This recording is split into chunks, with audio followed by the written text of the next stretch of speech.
سید عالم نور مجسم شفیع معظم صلی اللہ علیہ وسلم کا ایک روشن فرمان، جبکہ آپ کا ہر فرمان ہی روشن ہے، سیاہ ستہ کے اندر جو کہ سنن نسائی میں اور سنن ابن ماجہ میں موجود ہے۔ ہمارے آقا صلی اللہ علیہ وسلم سے یہ حدیث حضرت طلحہ بن عبید اللہ رضی اللہ تعالی عنہ روایت کرتے ہیں۔ رسول اکرم نور مجسم شفیع معظم صلی اللہ علیہ وسلم کی خدمت میں دو شخص حاضر ہوئے اور انہوں نے اسلام قبول کیا۔ اسلام قبول کرنے کے بعد دونوں، جس طرح کہ ہر صحابی ہی اسلام قبول کرتا تھا تو اس کی ایک نئی زندگی شروع ہو جاتی تھی، حقیقت میں بھی اور اس کے تقاضوں میں بھی، جس طرح کہ ہمارے آقا صلی اللہ علیہ وسلم کا فرمان ہے ان الاسلام یہدم ما کان قبلہ، کہ اسلام جب آتا ہے تو پہلے سارے داغ مٹا دیتا ہے۔ تو رسول پاک صلی اللہ علیہ وسلم کے ہاتھ پہ اسلام قبول کرنا یہ پھر مزید بہت بڑی سعادت ہے کہ اسلام قبول کرنے کے بعد جب صرف ایک لمحہ گزر جائے تو اس شخص کو اتنا اونچا مرتبہ مل چکا ہوتا تھا کہ بعد والے ولیوں کے ولی بھی اپنی پوری زندگی میں اس لمحے تک نہیں پہنچ سکتے۔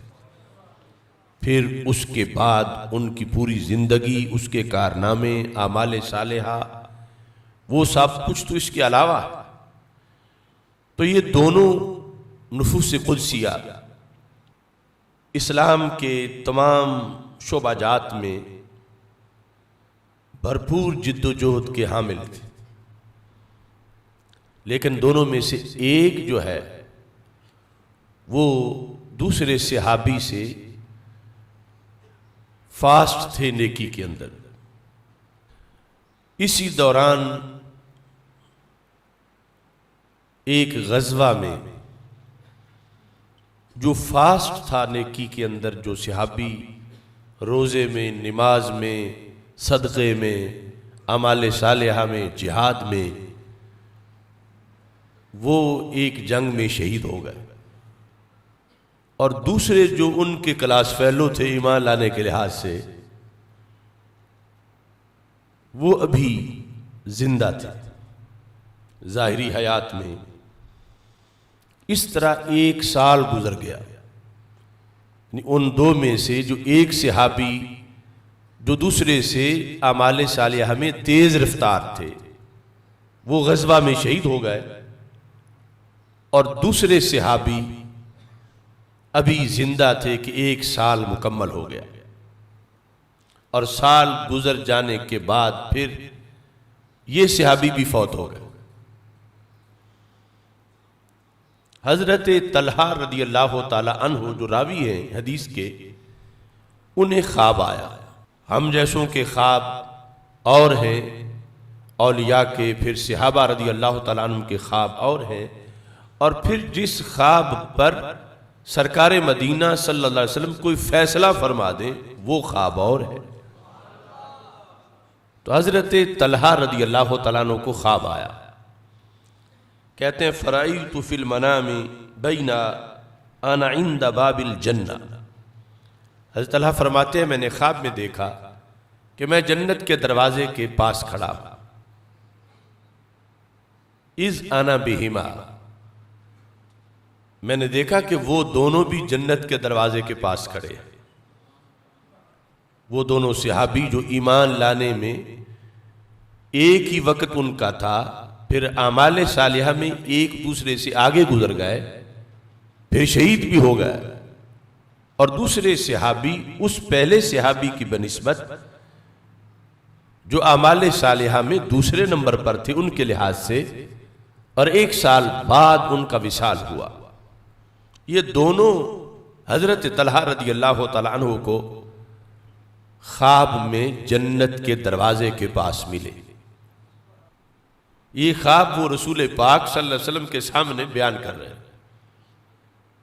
فخرج خارج من الجنہ، تو جنت کا کنٹرولر ایک فرشتہ جنت سے باہر آیا۔ فَأَذِنَ لِلَّذِي تُوفِّيَ الْآخِرُ مِنْهُمَا، تو جو صحابی بعد میں جن کا وصال ہوا تھا 1 سال، آنے والے نے پہلے انہیں دعوت دی۔ جنت کے اندر سے باہر ان کو جو بلانے آیا، اس نے، وہ صحابی جو تیز رفتار تھے اعمال صالحہ میں اور پھر شہید بھی ہو گئے تھے، ان سے یہ دوسرے صحابی جو ہیں جن کا 1 سال بعد وصال ہوا تھا، انہیں جنت میں داخل ہونے کی اجازت دی۔ جب یہ داخل ہوئے، ثم خرج،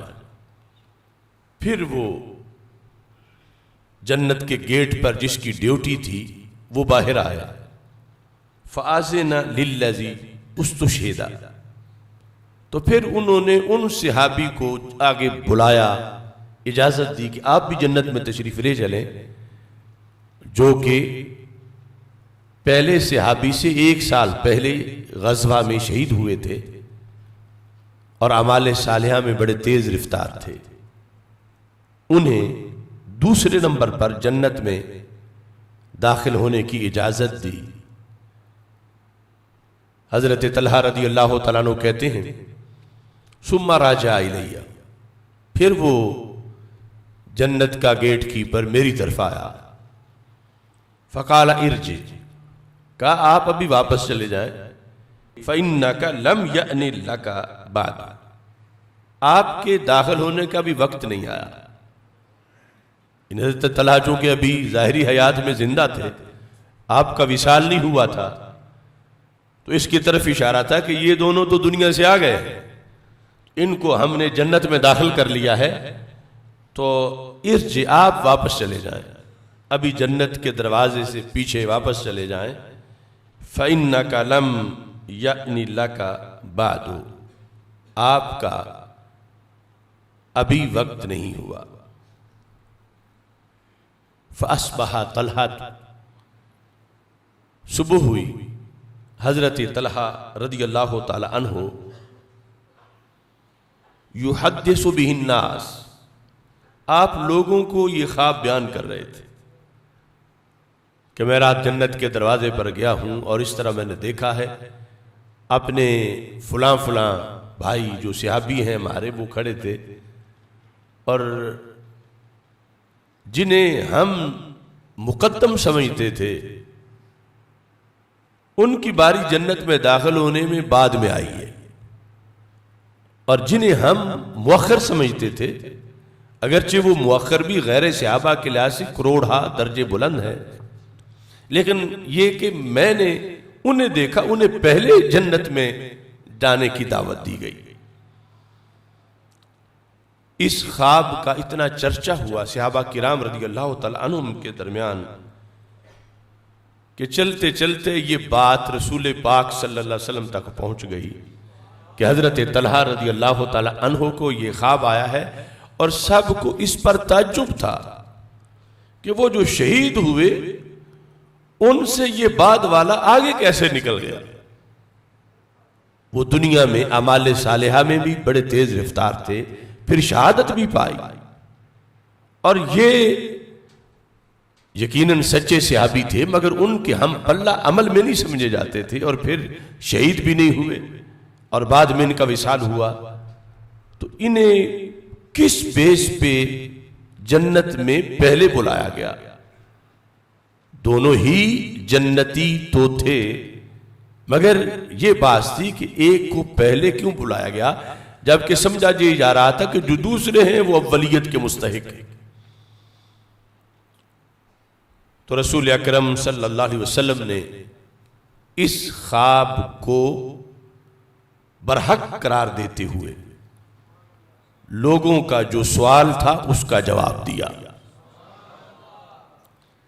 جب رسول پاک صلی اللہ علیہ وسلم نے اس پر فیصلہ صادر کر دیا تو اب یہ خواب نہ رہا، بلکہ فرمان رسول صلی اللہ علیہ وسلم کا ایک حصہ بن گیا۔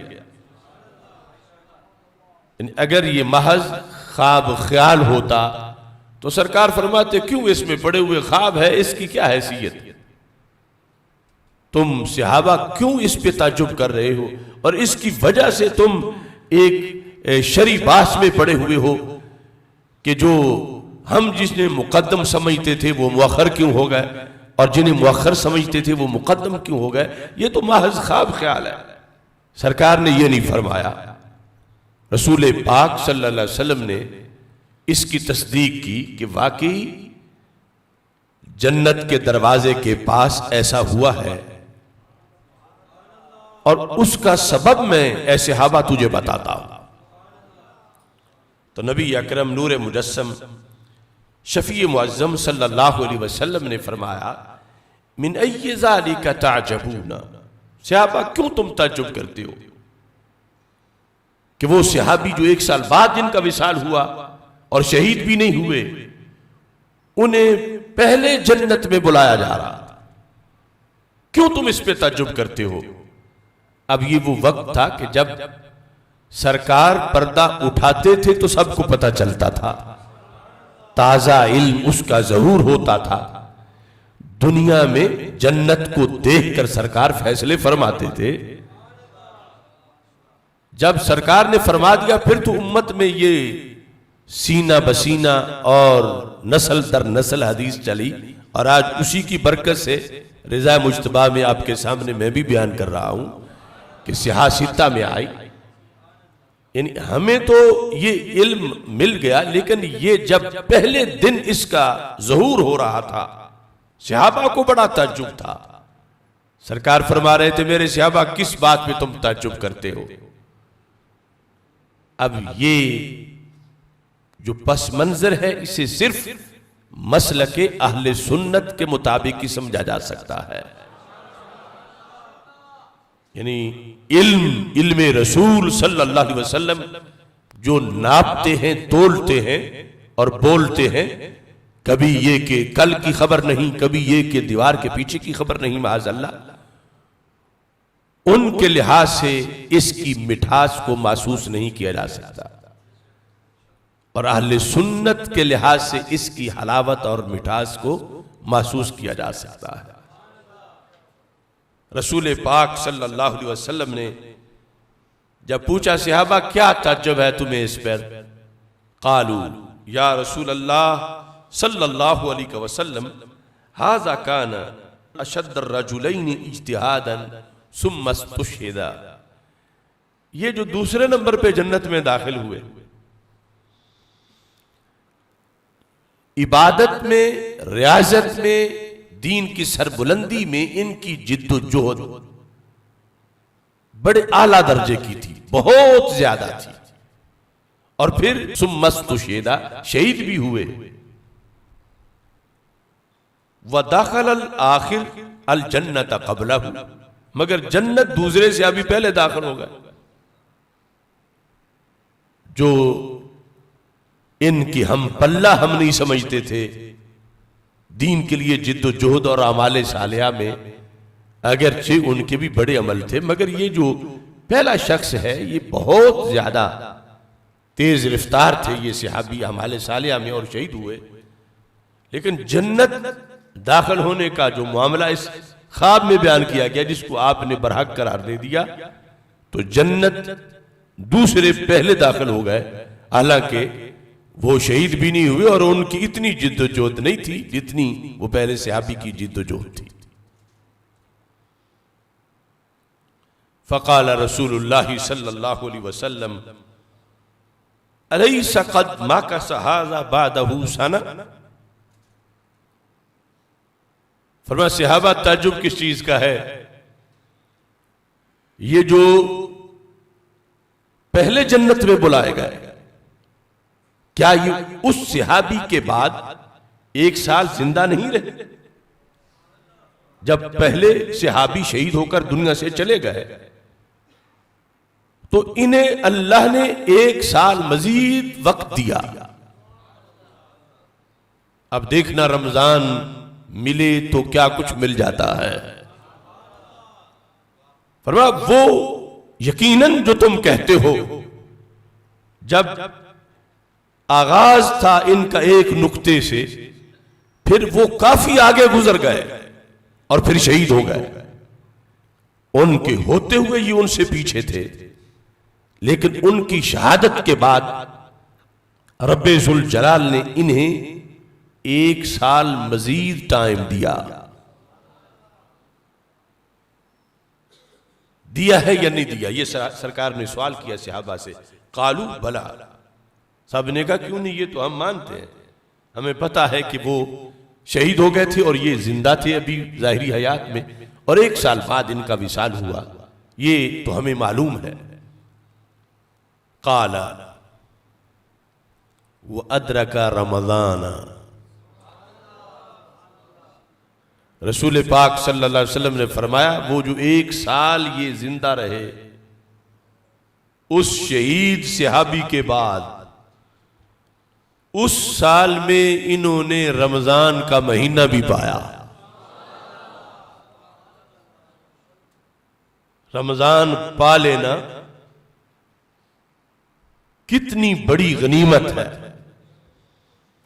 کتنا بڑا خزانہ ہے، اور کس قدر انسان کی بلندی کا موقع ہے. رسول پاک صلی اللہ علیہ وسلم نے فرمایا ان کی شہادت تک ان کے رمضان برابر تھے کلمہ پڑھنے کے بعد. وہ شہید ہو کے چلے گئے دنیا سے، حالانکہ شہید کے لیے یہ لفظ ہے حدیث میں، الشہید ینمو لہو عملہ الی یوم القیامہ، کہ شہید کا عمل قیامت تک نشو و نما پاتا رہتا ہے. اس کے عمل کا دروازہ مکمل بند نہیں ہوتا، اس کے عمل شہادت کے بعد بھی اس کے پہلے کیے ہوئے اعمال جو ہیں ان کی افزائش ہوتی ہے، نشو و نما ہوتی ہے. یہ حدیث اپنے مقام پر برحق موجود ہے. لیکن بہرحال جو زندہ رہتے ہوئے انسان مکلف ہوتا ہے، فوت ہونے کے بعد اگرچہ وہ شہید ہوا اب مکلف نہیں ہے. یہ جو ظاہری حیات میں زندہ ہے، جو شریعت میں مکلف ہے، اور اس دوران 1 سال گزرا اور اس نے جو دوسرے صحابی رضی اللہ تعالی عنہ تھے انہوں نے رمضان کا مہینہ پا لیا. سرکار سبب بتاتے ہیں کہ پہلے یہ جنت میں کیوں گئے. فرمایا وَصَلَّ قَضَا وَقَضَا مِن سجدہ فی السنہ. اب یہ سب سوالیہ تھے جملے، کیا سال بعد یہ زندہ رہے ہیں یا نہیں؟ صحابہ نے کہا زندہ رہے ہیں. فرمایا اس سال میں انہوں نے رمضان پایا ہے یا نہیں؟ صحابہ نے کہا انہوں نے رمضان پایا ہے. ان پہلے صحابی سے ایک علیحدہ رمضان انہوں نے پایا ہے. اور پھر سرکار نے فرمایا اس سال میں اور پھر اس رمضان میں یہ جو صحابی ہیں جنہیں جنت میں پہلے بلایا گیا، انہوں نے فلاں فلاں نمازیں پڑھی ہیں یا نہیں، روزے رکھے ہیں یا نہیں، فلاں فلاں اطاعت کی ہے یا نہیں، وہ سحریاں افطاریاں، وہ رحمت کا عشرہ، وہ مغفرت کا عشرہ، وہ جہنم سے آزادی کا عشرہ، وہ آخری عشرے کی وہ وتر راتیں، وہ تمام طرح کے اعمال صالحہ جو ایک رمضان کے اندر پائے جاتے ہیں، کیا انہوں نے وہ سب کچھ کیا ہے یا نہیں؟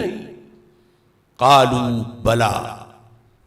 صحابہ کرام رضی اللہ تعالی عنہم نے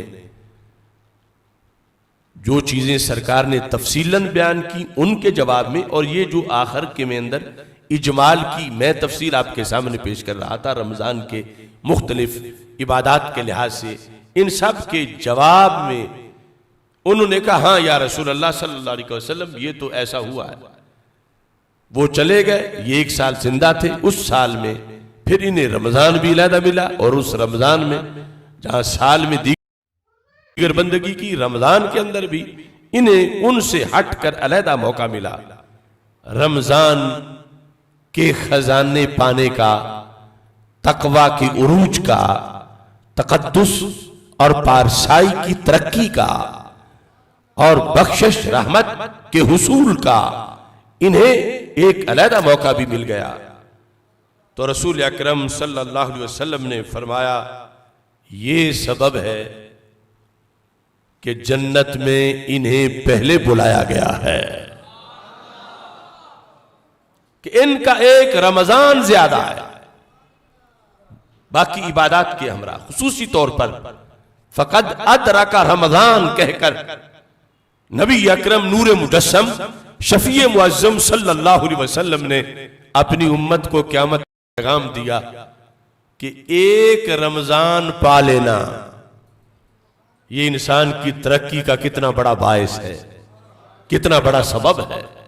ایک رمضان سے انسان کتنا تیز رفتار ہو سکتا ہے نیکی کے میدان، ایک رمضان سے انسان کس قدر جنتی بن سکتا ہے، ایک رمضان سے انسان کو کس قدر اللہ کے دربار میں مزید قرب مل سکتا ہے۔ وہ خواب یہ ہے فیضان نبوت کہ اس پر رسول پاک صلی اللہ علیہ وسلم کا یہ فیصلہ، اس سے امت کو بتا دیا گیا کہ جب بھی تمہاری زندگی میں رمضان آ جائے تو اس پر، صرف اس پر اللہ کا، اس پر بھی اللہ کا کروڑوں بار شکر ادا کرو کہ رب نے کتنوں کو محروم کر دیا کہ جو پچھلے سال تو پا گئے رمضان مگر اس سے پہلے رخصت ہو گئے، نہ جانے ہم اگلے رمضان تک پہنچیں گے یا نہیں۔ ایک رمضان جو اتنی بلندیاں دیتا ہے، ظاہر ہے کہ صحابی کے لحاظ سے جو صحابی کو رمضان میں عظمت ملتی ہے وہ غیر صحابی کو نہیں مل سکتی، لیکن پھر بھی موسم تو وہی نیکی کا ہے، پھر بھی نفس وقت کے لحاظ سے تو غیر صحابی کے لیے بھی اس کے اندر ہزاروں خزانے موجود ہیں۔ اس بنیاد پر آمد رمضان سے پہلے سرکار دو عالم نور مجسم شفیع معظم صلی اللہ علیہ وسلم کی اس حدیث کی روشنی میں ہمیں اپنے اندر یہ احساس زندہ رکھنا چاہیے کہ رب نے کتنا کرم کیا ہے کہ اللہ نے ہمیں ایک اور رمضان عطا فرما دیا ہے۔ یہ چیزیں ہم اپنی طرف سے سوچ کے بیان نہیں کر سکتے، یہ صاحب شریعت کے فیصلے ہیں اور انہی کی روشنی میں ان امور کو سمجھا جا سکتا۔ تو ہمارے آقا صلی اللہ علیہ وسلم نے صرف یہی نہیں بیان کیا کہ پہلے کیوں بلایا گیا۔ آپ جانتے ہو میرے کریم سے گر قطرہ کسی نے مانگا، دریا بہا دیے ہیں درب بہا دیے۔ آپ نے وہ صحابی جن کا وصال بعد میں ہوا اور جو ایک مزید رمضان پا کے دنیا سے گئے، ان کے بارے میں جو اگلا جملہ بولا، اس جملے کے معنی اتنے لذیذ ہیں کہ لذت کبھی بھی ختم نہ ہو۔ سرکار فرمانے لگے تم صرف اس تعجب میں پڑے ہو کہ یہ جو دوسرے صحابی ہیں انہیں پہلے کیوں بلایا گیا؟ فرمایا سنو، فما بینہما ابعد مما بین السماء والارض، فرمایا ان دونوں کے مرتبے میں جو فرق ثابت ہوا ہے، یعنی دنیا میں یقیناً وہ پہلے تھے، تیز رفتار تھے، مجاہد، پھر شہید ہوئے، لیکن یہ بعد والے جب ایک اور رمضان پا کے گئے اب صورتحال کیا ثابت ہوئی؟ یہ بھی علوم مصطفیٰ صلی اللہ علیہ وسلم کو سلام کر کے ہی سنا جا سکتا ہے۔ دوسرا ٹولہ تو کہتا سرکار کو اپنا پتہ نہیں معاذلہ میرے ساتھ کیا ہوگا، اور سرکار دنیا میں اپنے دو غلاموں کی آخرت کا جو فیصلہ سنا رہے ہیں۔ فرمائے فما بینہما، ان دونوں کے درمیان جو ڈیفرنس ہے، مثلا ایک کا جنت میں بڑا اونچا مرتبہ ہے کہ غیر صحابی وہاں جھانک بھی نہیں سکتے، مگر یہ جو پہلے بلائے گئے، یہ جو بعد میں فوت ہوئے، یہ جنہیں ایک رمضان مزید ملا، ان کا اس پہلے صحابی سے جنت میں مقام اتنا بلند ہے جتنا زمین سے آسمان بلند ہے۔ فما بینہما ابعد مما بین السماء والارض، زمین و آسمان میں جتنا فرق ہے اتنا ان دو صحابہ کے درجے میں فرق ہے۔ تو یہ عقائد کا مسئلہ بھی ثابت ہوا کہ نفس صحابیت میں سب برابر ہے، مگر آگے پھر درجات ہیں۔ اب یہ درجہ دوسرے صحابی کو جو بعد میں جن کا وصال ہوا، ایک رمضان ملنے کی بنیاد پر اتنا آگے گزر گئے، جو پہلے ہیں ہماری حواس کے لحاظ سے ہم تو اس درجے کی پیمائش نہیں کر سکتے، نہ لفظوں میں بیان کر سکتے ہیں جو ان صحابی کو ملا جو شہید ہوئے مگر جنت میں بعد میں بلائے گئے۔ مگر یہ جو ہے ان کا ان کے درجے سے مزید اونچا درجہ اتنا ہے جتنا زمین سے آسمان اونچا ہے، یعنی وہ حدیث میں 500 سال کی مسافت ہے، تو 500 سال کی مسافت کا فرق پڑ گیا، کیوں؟ ان کا ایک رمضان زیادہ ہے۔